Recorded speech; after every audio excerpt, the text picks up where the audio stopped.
পরিবার ও পারিবারিক জীবনের আমরা প্রথম অংশ বিবাহ সংক্রান্ত কথা বলে থাকি।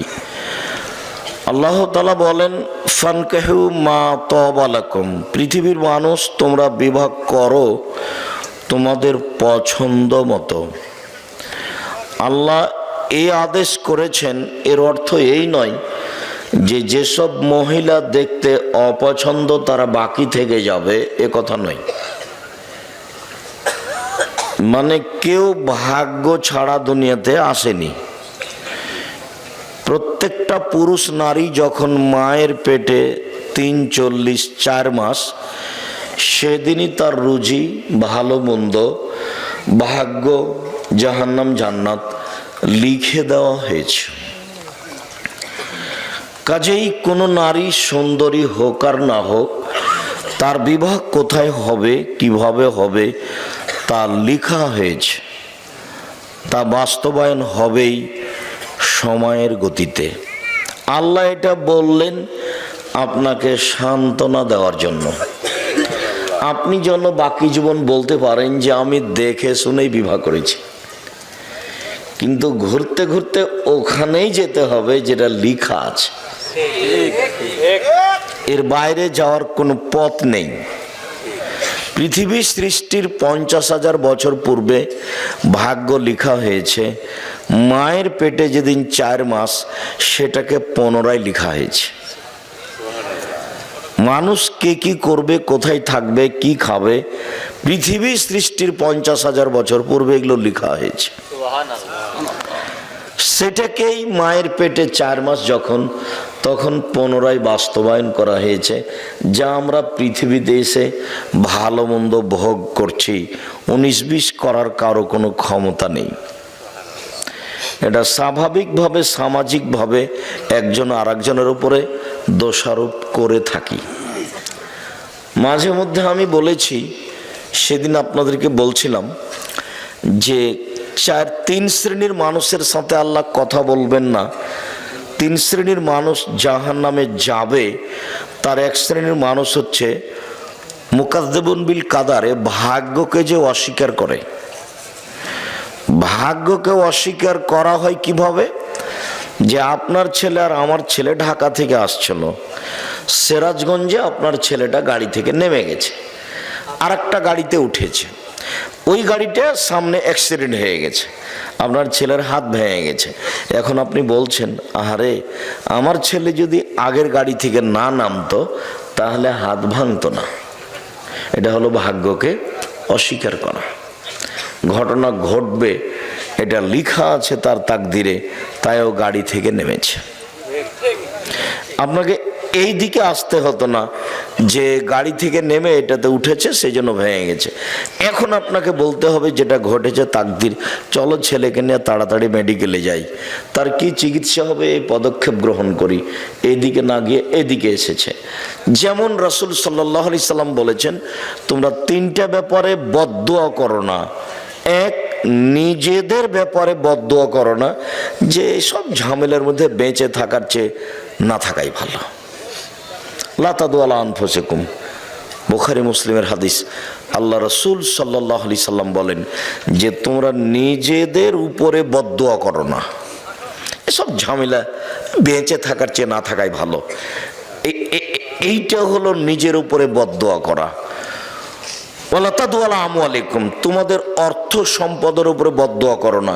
এই টাকা পয়সার এই ঝামেলা, মামলা, মোকদ্দমা, জমি জায়গা, এসবগুলো না থাকাই ভালো। অর্থ সম্পদের উপরে তোমরা বদদুয়া করো না।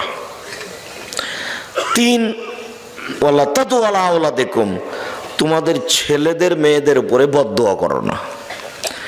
ছেলেদের মেয়েদের উপরে বদদুয়া, বাপ মায়ের বদদুয়া একেবারে বিদ্যুৎ কারেন্টের মতো লেগে যাবে, খুব সাবধান। এখন ছেলে বাপকে মেরেছে, তো এখন বাপে বলছে তোকে ত্যায্য পুত্র করলাম, তোকে ত্যায্য পুত্র করলাম, তোকে ত্যায্য পুত্র করলাম। শতবার যদি বাপ বলে যে তোকে ত্যায্য পুত্র করলাম, তো এই কথার কোনোই দাম নাই। বাপ মরলেই ছেলে জমি ভাগ করে নেবে।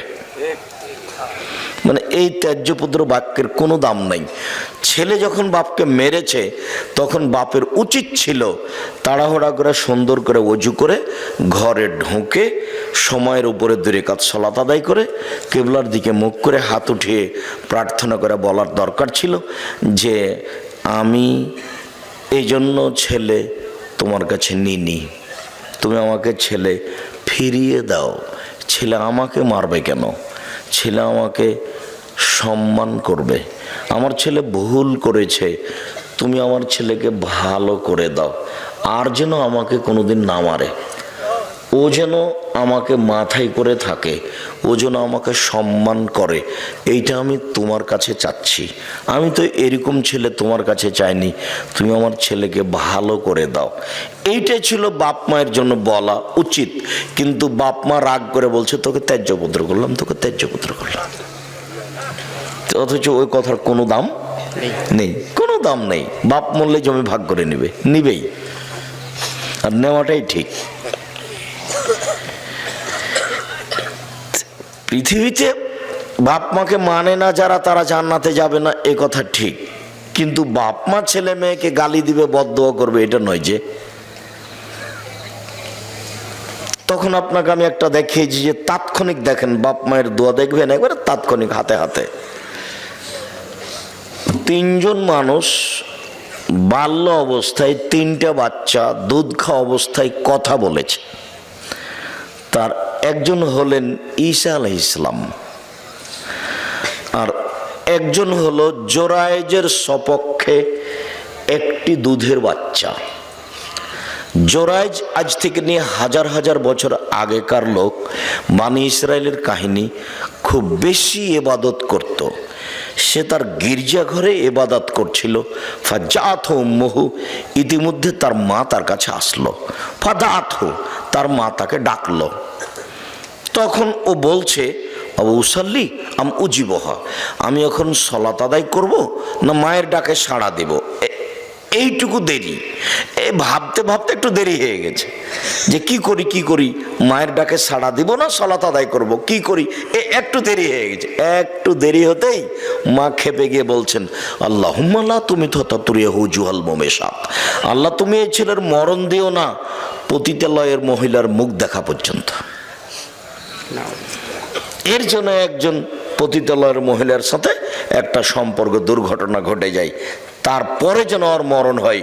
ও আমার সাথে কথা বলতে দেরি করলো কেন? মা ফিরেই যায়নি। ফাজাআতহু ইমরাতুন ফাদাআতহু, হঠাৎ একটা মহিলা এসে তাকে বলছে তুমি আমার সাথে জেনায় লিপ্ত হও। ফাআবা, জোরায়েজ অস্বীকার করলেন, ছি ছি ছি ছি ছি ছি, বলো কি তুমি? ফাআতাতির রাইয়া, তখন ওই মহিলা একটা রাখালের কাছে আসলো। ফামকানাথু, মহিলা রাখালকে চেপে ধরলো, জেনা করলো। ফাদাত গোলামান, এতে একটা বাচ্চা জন্ম নিল। কালাত হুয়া মিন জোরায়েজ, মহিলা বলে দিল এই বাচ্চাটা হলো জোরায়েজের।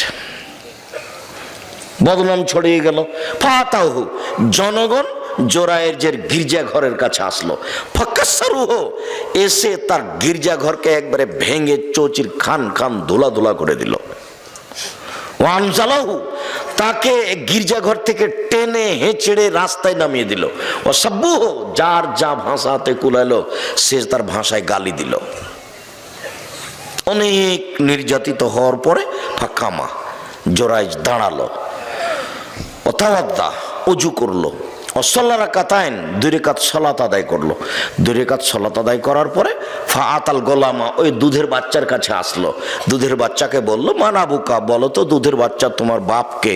তখন দুধের বাচ্চা বলছে আবিয়ার রাই, আমার বাপ হচ্ছে রাখাল, ছাগলের রাখাল। দেখেন দুধের বাচ্চা কথা বলছে, আমার বাপ হচ্ছে গরু ছাগলের রাখাল। তখন গ্রামবাসী বলছে নাবনি সাওমাতাকা বিদ্যাহাবে, তোমার এই গির্জা ঘরটাকে আমরা স্বর্ণ দিয়ে বানিয়ে দেব, যারা ভেঙে ফেলেছে। তখন জোরায়েজ বলছে লা ইল্লা বিত্তিন, না না না না না, আমার গির্জাঘর স্বর্ণ দিয়ে বানাতে হবে না, আমারটা বানাতে হবে মাটি দিয়ে। মুসলিম।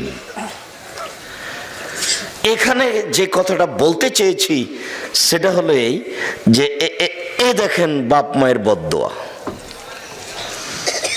হাতে হাতে কি একটা দুর্ঘটনা ঘটে গেল, বলেও কখনো বাপ মায়ের জন্য বদদোয়া, ছেলে মেয়ের জন্য বদদোয়া করবেন না। সম্মানিত দিনী ভাই বোন, আপনাদেরকে আমরা জোরালো অনুরোধ জানাচ্ছি, আপনারা যে যেখানে আছেন সুন্দরভাবে বসে থেকে ভদ্রতা বজায় রেখে গুরুত্বপূর্ণ আলোচনা শোনার জন্য প্রাণপণে চেষ্টা করুন। এই সময়ে কেউ দোকানপাটে থাকবেন না, আমার এটা জোরালো অনুরোধ। আমি এসেছি কষ্ট করে, একটা দিন বের করতে কত সময় লাগে, কত বছর কেটে যায়, আর এইভাবে আমি আসলাম এত কষ্ট ক্লেশের পরে, আর আপনি এখন দোকানে বসে চা খাবেন, এটা ঘৃণিত কাজ। এই সময় আমি পছন্দ করি না। দয়া করে আপনি আপনার কথাবার্তা চলাচল বন্ধ করুন, সামনে আসুন, কিছুক্ষণ সময় অপেক্ষা করুন, আপনার কিছু না কিছু উপকার করবই করব ইনশাআল্লাহ। সম্মানিত দিনী ভাই বোন, আল্লাহ তাআলা বলেছেন পছন্দ মতো বিবাহ করো।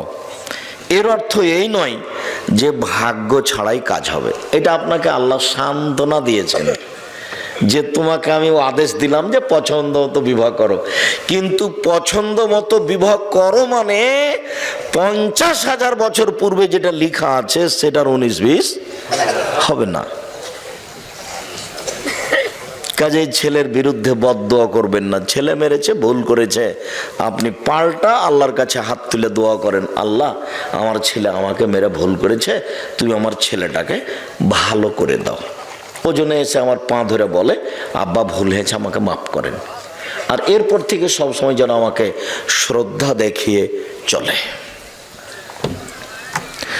আল্লাহ তাআলা বলছেন ফানকিহুহুন্না বিইজনি আহলিহিন্না, তোমরা মেয়েদেরকে বিবাহ করো তার অভিভাবক মালিককে বলে, বাপকে বলে। এটা আল্লাহর জোরালো আদেশ। এই আয়াতের ভিত্তিতে আমাদের নবী মুহাম্মদ সাল্লাল্লাহু আলাইহি সাল্লাম বলেছেন আইয়ু ইমরাতিন নাকাহাত বেগাইরে ইজনে ওয়ালিহা, যে কোনো মেয়ে যদি বাপের অনুমতি ছাড়া বিবাহ বসে ফানিকাহুহা বাতিল, ফানিকাহুহা বাতিল, ফানিকাহুহা বাতিল, ওই বিবাহ বাতিল, ওই বিবাহ বাতিল, ওই বিবাহ বাতিল, কোর্টের বিবাহ বাতিল। কিয়ামত পর্যন্ত সময় থাকলো কোনো মায়ের বেটা কথা এইভাবে উল্টে ধরতে পারবে না। যদি ধরে তাহলে বলবে যে আমাদের ফেকাতে লেখা আছে, এইভাবে বলতে হবে। যে কোনো মেয়েকে যদি বলে এটা আমার বউ, দুইজন সাক্ষী, বিবাহ হয়ে গেছে, এটা লেখা আছে ফেকাতে। কিন্তু আল্লাহর নবী মুহাম্মদ সাল্লাল্লাহু আলাইহি সাল্লাম বলেছেন বাপকে না বলে যদি বিবাহ করে তাহলে সে বিবাহ বাতিল, সে বিবাহ বাতিল, সে বিবাহ বাতিল। কথাটি আল্লাহর নবী 3 বার বলেছেন জোর দিয়ে, তবুও হুজুর বলছেন যে চলবে। কি করবেন, করেন, কিছু করার আছে? কোনো পথ নেই। যদি আপনার মেয়ে 7 ছেলের মা হয় তবে ওই বিবাহ হয়নি, আবার বিবাহ পড়াতেই হবে। কোনো পথ নাই, যেহেতু বিবাহ বাতিল। শুধু তাই নয়, রাসূল সাল্লাল্লাহু আলাইহি সাল্লাম বলছেন লা তুজাব্বিজুল মারাতু আল মারাতা, একজন মহিলা আর একজন মহিলার বিবাহ দিতে পারে না, নিজে বিবাহ বসতে পারে না, বিবাহ দিতে পারে না। ফুফুতে বলছে ভাতিজিকে, ভাইয়ের মেয়েকে যে তোর আব্বা তো অমুক ছেলের সাথে বিবাহ দিবে না, তুই চলে আয় আমার বাসায়, আমি বিবাহ দিয়ে দিচ্ছি। ওর ফুফু কখন কখন পুরুষ মানুষ হয়ে গেছে, খালাতে বলছে এই কথা যে তোর বাপ তো বিবাহ দিবে না, তুই আমার বাড়ি চলে আয়, আমি বিবাহ দিয়ে দিচ্ছি। খালা এখন দায়িত্বশীল হয়ে বিবাহ দিয়ে দিচ্ছে বোনের মেয়ের। কত সাহস খালার! কথাটা ওইরকমই হয়ে গেল যে ওই যে মাঝে মধ্যে আপনাদের সামনে বলতে থাকি, যে ঢাকা হাজি ক্যাম্পে পৌঁছিলাম, তখন দেখছি একজন মৌলানা সাহেব অনেক বড় পাগড়ি মাথায় বেঁধে বলছেন, আপনারা বলেন লব্বাইক আল্লাহুম্মা লব্বাইক লাব্বাইক লা শারীকা লাক লাব্বাইক ইন্নাল হামদা ওয়ান নি'মাতা লাক ওয়াল মুলক লা শারীকা লাক। আল্লাহ তোমার দরবারে উপস্থিত, আমি তোমার দরবারে উপস্থিত, প্রশংসা তোমার, অনুগ্রহ তোমার, রাজত্ব তোমার, কোনো শরীক নাই তোমার। এই দোয়া পড়াচ্ছে। তা আমি বলছি, ইমাম সাহেব এটা এখানে বলাচ্ছেন কেন? এটা তো ইয়ালামলামে বলতে হবে। বিমান জিদ্দায় নামার 15-20 মিনিট পূর্বে বৈমানিকের পক্ষ থেকে বলা হবে, আপনারা এহরাম বাঁধুন, তালবিয়া পড়ুন। তখন আপনার মুসাইল লোকেরা বলবে লাব্বাইক উমরাতান, আমি উমরার জন্য উপস্থিত, লাব্বাইক আল্লাহুম্মা লাব্বাইক লাব্বাইক লা শারীকা লাক লাব্বাইক ইন্নাল হামদা ওয়ান নি'মাতা লাক ওয়াল মুলক লা শারীকা লাক। তো আপনি এখানে বলছেন যে, তখন আমাকে বলছে যে বাড়ি থেকে বললে হবে যে মোহাম্মদ সাল্লাল্লাহু আলাইহি সাল্লাম বলেছেন ইয়ালামলাম, মোহাম্মদ সাল্লাল্লাহু আলাইহি সাল্লাম মানতে হবে, ঠেকা বাঁধেছে, আমি মানুষ নয়, আমারটাও চলে। তো বাড়ি থেকে বলছে চলে, তো যার যেখানে মন সে সেখানে বলুক যে চলবে, যেহেতু মোহাম্মদ সাল্লাল্লাহু আলাইহি সাল্লাম দিয়ে কাজ হলো না, সবারটাই যখন চলবে তো ঠিকই আছে, যার যেখানে প্রয়োজন হবে সে সেখানে এহরাম বাঁধবে। মোহাম্মদ সাল্লাল্লাহু আলাইহি সাল্লাম দিয়ে তার হলো না, তো ঠিকই মোহাম্মদ সাল্লাল্লাহু আলাইহি সাল্লাম নাকচ করে দিয়েছেন যে বাপ ছাড়া বিবাহ হবে না। এখন খালা বলছে যে ওটা মোহাম্মদ সাল্লাল্লাহু আলাইহি সাল্লাম বলেছেন, আমি তো খালা, আমি পারবো না, খালা বিবাহ দিয়েছে। আল্লাহ বলছেন যে মেয়ের অভিভাবককে বলে বিবাহ করো। তারপরের বাক্যে বলছেন অতহুন্না উজুরাহুন্না বিল মারুফ, ভালোভাবে মোহরটা দিয়ে দাও, বাকি মোহরে বিবাহ জায়েজ, কিন্তু মোহর দেওয়া লাগবে না। এটা কোথায়? মরার সময় বলছে যে 10 কাঠা জমি তোমাকে দিয়ে দিলাম, এগুলো নয়। মোহর নগদ দেন আর 10 দিন পরে দেন, তাড়াতাড়ি দেন। যদি এবার আপনাদের বলছি, এই ছেলেরা শোনো, তোমার বাপ যদি মোহর না দিয়ে মারা যায়, তাহলে তোমার বাপের পক্ষ থেকে তোমাকে তোমার মাকে মোহর দিতে হবে। এটা তোমার বাপের ঋণ, কর্জ বাকি থেকে গেছে। তোমরা যদি তোমার বাপের মোহর তোমার মাকে না দাও, তাহলে বিচারের মাঠে তোমার মা তোমার বাপের নেকি নিয়ে নেবে, কোনো পথ নাই। বিচারের মাঠে তখন তো আর বাপ তোমার টাকা পাবে না। তোমার বাপ বিচারের মাঠে টাকা পাবে? টাকা পাবে না। তোমার মার হাত ধরে ক্ষমা নিলে হবে? ওখানে বিচারের মাঠে হাত ধরে ক্ষমা চলে না। তাহলে কিভাবে বিচার হবে? বিচার হলো নেকি দিয়ে বোঝাতে হবে যে নেকি যে নেই, তো বলছে ওই পরিমাণ পাপ নিয়ে নিতে হবে। বিচার এইভাবেই রাসূল সাল্লাল্লাহু আলাইহি ওয়াসাল্লাম সমাধা করে দিয়ে গেছেন যে বিচারের মাঠের বিচার এইভাবে হবে। আপনাকে আমি একটা থাপ্পড় মেরেছি, রিক্সাওয়ালা আপনি, তো এখন বিচারের মাঠে আপনার তো আমি হাত ধরে ক্ষমা নিনি, এখন কিয়ামতের মাঠে উপস্থিত, তো রিক্সাওয়ালা বলছে আমাকে থাপ্পড় মেরেছে, এখন আমি কি দিয়ে পরিশোধ করব? এখন তো আর বলতে পারছি না রিক্সাওয়ালাকে ভাই আমার ভুল হয়েছে, তুমি মাফ করো, এটাও তো চলে না। কি করতে হবে? এখন রিক্সাওয়ালা আমার নেকি নিয়ে নিবে, তা আমার নেকি নেই, তো রিক্সাওয়ালার কিছু পাপ আছে, তো ওই নেকি পরিমাণ পাপ ওরটা আমি নিয়ে নিব। এটা হলো বিচার। হাদিস বুখারী মুসলিম। মোহর দিতে বাধ্য, যদি শেষ পর্যন্ত তুমিও না দাও তোমার বাপের মোহর, তাহলে বিচারের মাঠে তোমার মা তোমার বাপের নেকি নিয়ে নেবে। আল্লাহ বলছেন টাকা দিয়ে বিবাহ করো, আর তোমরা, এটা বগুড়া, তো বগুড়া, জয়পুরহাট, লালমনিরহাট, নীলফামারী, কুড়িগ্রাম, পঞ্চগড়, ঠাকুরগাঁ, জয়পুরহাট, এইসব ডিস্ট্রিক্টের মানুষ প্রায় বেশিরভাগই আমার জানা অনুপাতে শ্বশুরের কাছে টাকা নেই, যৌতুক। তা আল্লাহ বলছেন যে টাকা দিয়ে বিবাহ করো, মানে মোহর দিয়ে। সেখানে টাকা নিয়ে বিবাহ করা একেবারেই হারাম, টোটালি হারাম, সম্পূর্ণরূপে হারাম। যে বাক্যটা আপনার খুব ভালোভাবে জানা আছে যে আব্দুর রাজ্জাক সাহেব বলেছেন ভিক্ষা করা টাকা দিয়ে চাউল কিনে ভাত খেয়ে ইবাদত কবুল হবে, কিন্তু যৌতুকের টাকা দিয়ে শ্বশুরের কাছ থেকে টাকা নিয়ে ওই টাকা দিয়ে চাউল কিনে ভাত খেয়ে ইবাদত কবুল হবে না। এই ফতোয়া উল্টিয়ে ধরার কোনো পথ নেই, এভাবেই থাকবে কিয়ামত পর্যন্ত। শ্বশুরের কাছে টাকা নেওয়ার কোনো পথ নেই। আর কোরআন হাদিস চিন্তা ভাবনা করে বুঝা যায় না যে বিবাহতে মেয়ের বাপের 2-1 টাকা খরচ হবে, এটা বোঝা যায় না। 2-1 টাকা খরচের কোনো পথ দেখা যায় না। তো আমরা আজকে প্রথম অংশের আলোচনা তেমন নয়, এতটুক যে বিবাহ করো, মেয়ের বাপ গার্জেনকে বলে কোর্টের বিবাহ বাতিল। তারপরে কোর্টে যদি বিবাহ হয় তাহলে বিবাহ আরেকদিন তার বাপের উপস্থিতিতে 2 জন সাক্ষী দিয়ে বিবাহ পড়াতেই হবে, কোনো পথ নেই। সবাই মিলে মেয়ে দেখতে যাওয়া নাজায়েজ, হারাম। বিবাহ নির্ধারণ হওয়ার পরে থোবড়া বা মেয়েদের গীত গাওয়া বা হলুদ মাখা জায়েজ, তবে এইভাবে নয়। আর হলুদ মাখার কোনো বিধান কোরআন হাদিসে নেই, তো হলুদ মাখা হারামও নয়। হলুদ মাখতে পারে কেউ, কিন্তু হলুদ তার ভাবেই মাখাবে এটা হতে পারে না, তাহলে বিবাহের সূচনাতেই জেনা। হলুদ তার খালাতো বোন, মামাতো বোন, চাচাতো বোন মাখাবে, তাহলে বিবাহের সূচনাতেই জেনা। একজন মহিলাই আর একজন মহিলার গায়ে হাত লাগিয়ে হলুদ মাখাতে পারে না, তো একজন পুরুষ যুবক পুরুষের গায়ে হাত লাগিয়ে ভাবি, খালাতো বোন, মামাতো বোন কি করে হলুদ মাখাতে পারে? এর চেয়ে নোংরা, ন্যাক্কারজনক, জঘন্য, বর্বর কাজ আর কি হতে পারে?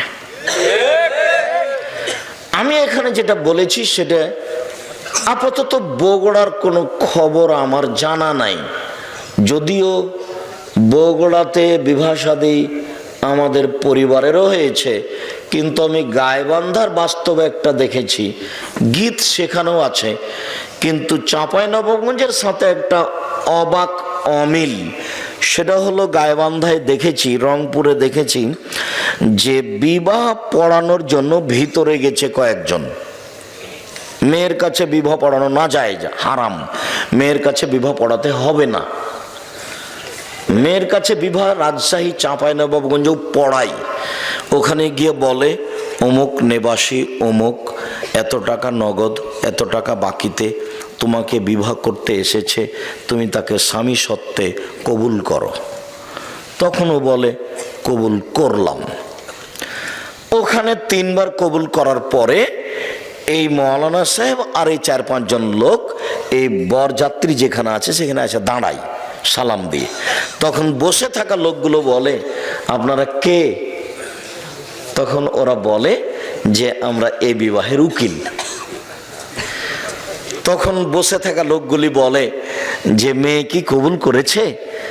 তখন দাঁড়িয়ে থাকা লোকগুলি বলে কবুল করেছে। তখন বসে থাকা লোকগুলি বলে যে তাহলে বসেন। তখন তারা বসে, মনে হচ্ছে এক পাগলামি কারবার। হিন্দুদের কলার গাছের চতুর্দিকে ঘোরা, বিবাহের সময় হিন্দুদের কলার গাছের চতুর্দিকে ঘুরে, ঠিক এরকমই মনে হচ্ছে। মানে ধর্ম এরকম, এটা হয় কি করে? ইসলাম ধর্মের একটা দাম আছে, তার কাজকর্মের একটা মূল্যায়ন আছে।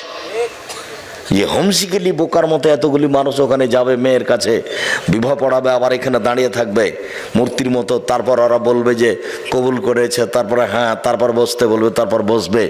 এসব নোংরা কাজ ইসলামে হতে পারে না।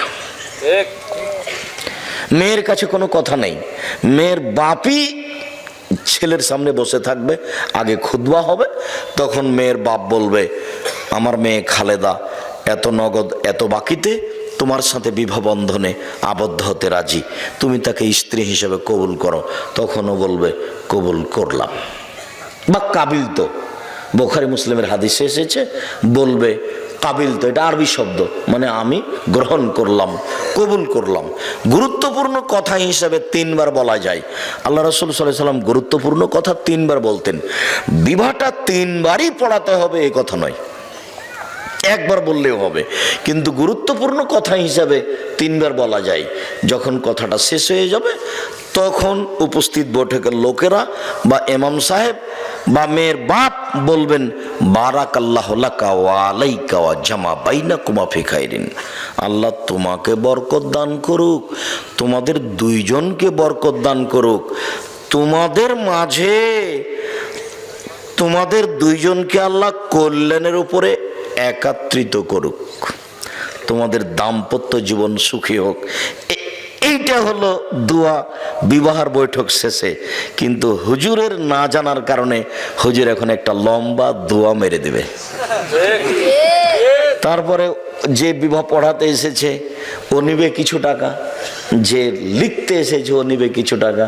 সবারটাই হচ্ছে মোহাম্মদ সাল্লাল্লাহু আলাইহি সাল্লামেরটা কেউ করে না একটু, ওটার সাথে কারো সম্পর্ক নাই, ওভাবে সাড়া দিতে হবে না।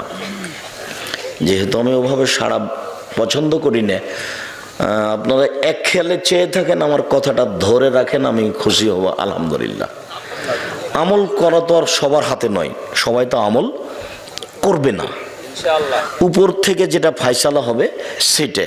তবে আপনারা চেষ্টা করেন আমল করার, জোর করে কেউ কিছু করতে পারবে না। আল্লাহর নবীর চাচা আবু তালেবের মরণের সময় চলে এসেছে, তা আল্লাহর নবীও ঢুকেছেন ওখানে, আরো মুশরিকরা ওখানে আছে 2-3 জন।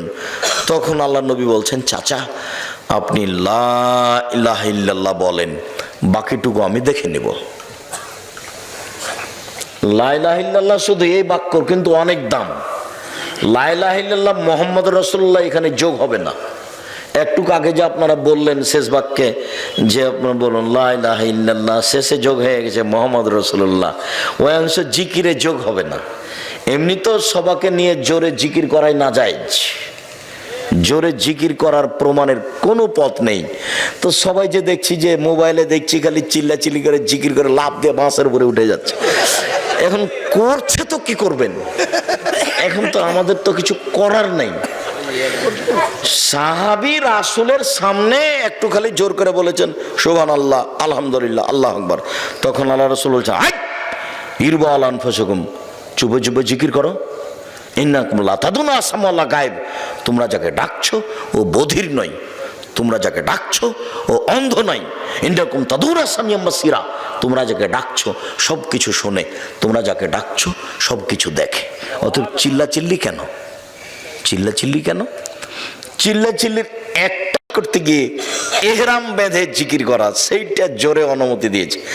ওখানে আল্লাহ নবী বলছেন ফাতানি জিবরাইল, এখনই জিবরাইল আমার কাছে আসলেন, ও আমারানি, জিবরাইল আমাকে আদেশ করলেন যে আনামরাকুম, আমি তোমাদেরকে বলে দিব, আনতার ফাসাতকুম, তোমরা একবারে চিল্লিয়ে বলবে বিল ইহরামে আর তালবিয়া, ইহরাম বাঁধা শব্দটা আর তালবিয়া পড়া শব্দটা একবারে চিল্লা চিল্লি করে বলবে।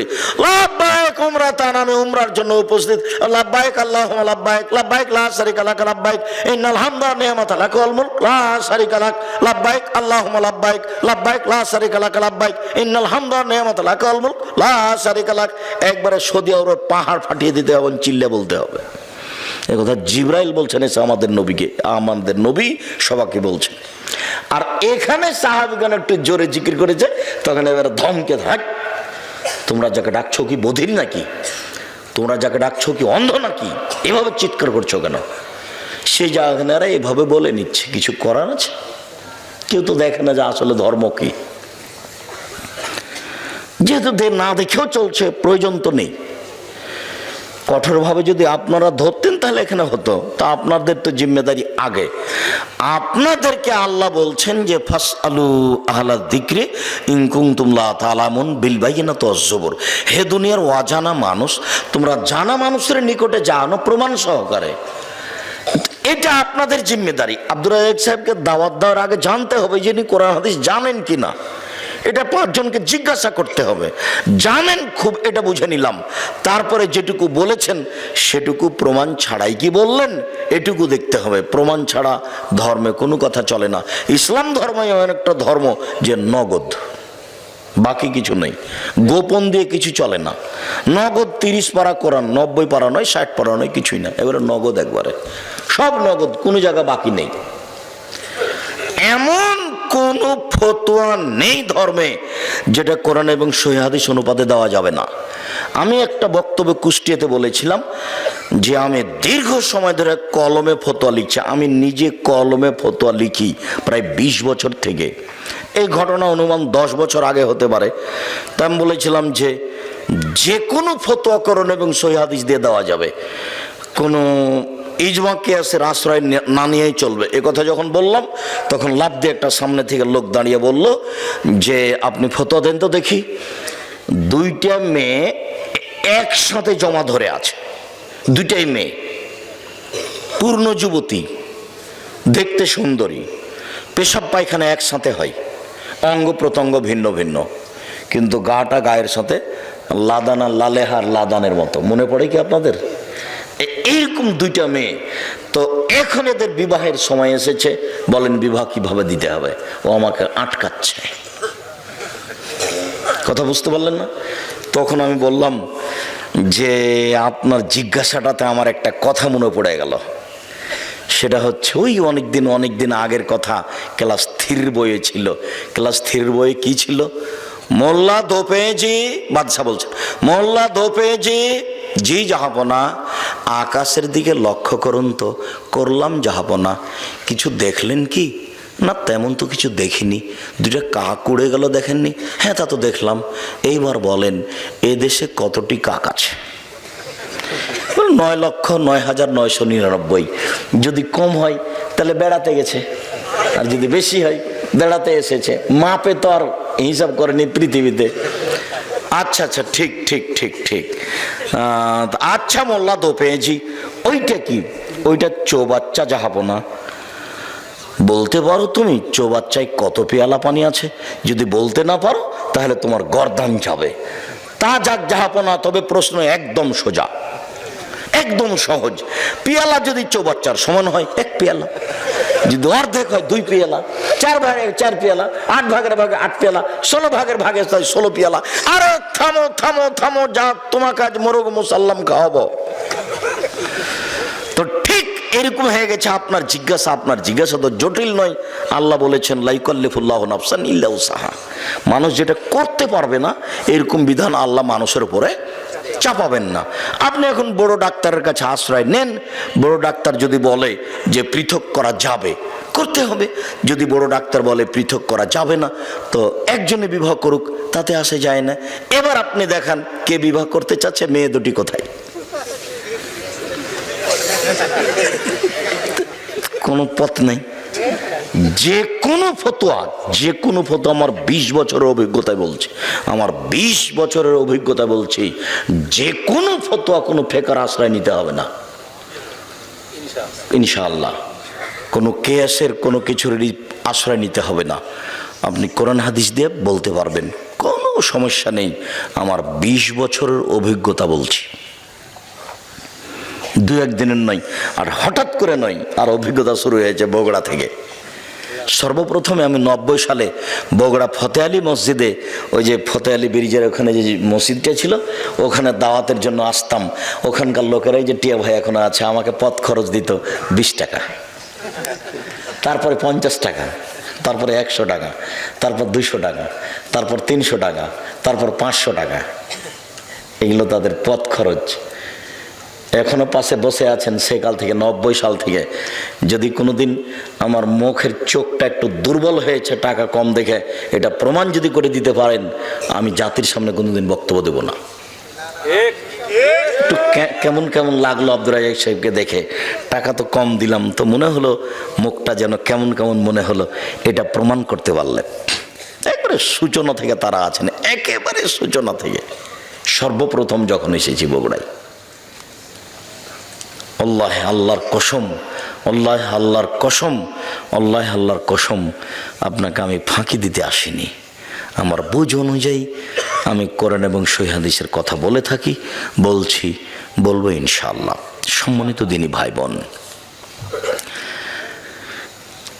আরেকটু জরুরি কথা যে বিবাহের এইসব নিয়ম নীতির পরে, বিবাহ পড়ানোর পরে বরকনেকে নিয়ে যেসব কিছু করা হয় বরের বাড়িতে কনের বাড়িতে, এগুলো সব হারাম। বিবাহ পড়ানোর পরে একটা কাজ আছে, সেটা অলিমা। এটা মেয়ে ছেলের বাপের বাড়িতে হবে। আর অলিমাতে শুধু ধনী মানুষকে যদি দাওয়াত দেওয়া হয়, গরিব নিঃস্ব ফকিরকে বাদ দেওয়া হয়, তাহলে ওই খাদ্য ড্রেনে ফেলে দিতে হবে, কুকুরে খাবে। কেন আব্দুর রাজ্জাক এভাবে বললেন কেন? আল্লাহ নবী বলেছেন আশাররু তামিন, সবচেয়ে নিকৃষ্ট খারাপ খাদ্য ওই খাদ্য যেই খাদ্যে শুধু ধনীদের দাওয়াত দেওয়া হয়েছে, গরিবদের দেওয়া হয়নি। তাহলে এবার যে কয়েক দেগ ভাত রান্না করা হয়েছে গরুর গোশত দিয়ে, এই ভাতটা এখন কেমন ভাত বলেন তো দেখি? সবচেয়ে খারাপ, সবচেয়ে নিকৃষ্ট। এ কথা আমি বলিনি, এ কথা মুহাম্মদ সাল্লাল্লাহু আলাইহি ওয়াসাল্লাম বলেছেন। দেখকে একবার উল্টিয়ে ফেলে দিতে হবে ট্রেনে, কুকুরে খাবে ভাত, মানুষ খাবে না। কেন? এতে কাকে দাওয়াত দেওয়া হয়েছে? শুধু চিনে চিনে ধনীকে দাওয়াত দেওয়া হয়েছে। অতএব এই খাদ্য হারাম, এ কথা আমি বলিনি, এ কথা মুহাম্মদ সাল্লাল্লাহু আলাইহি ওয়াসাল্লাম বলেছেন। আর দুয়াটার ওখানে আছে বরকত। বরকনের ভিতরে বরকত কি আছে?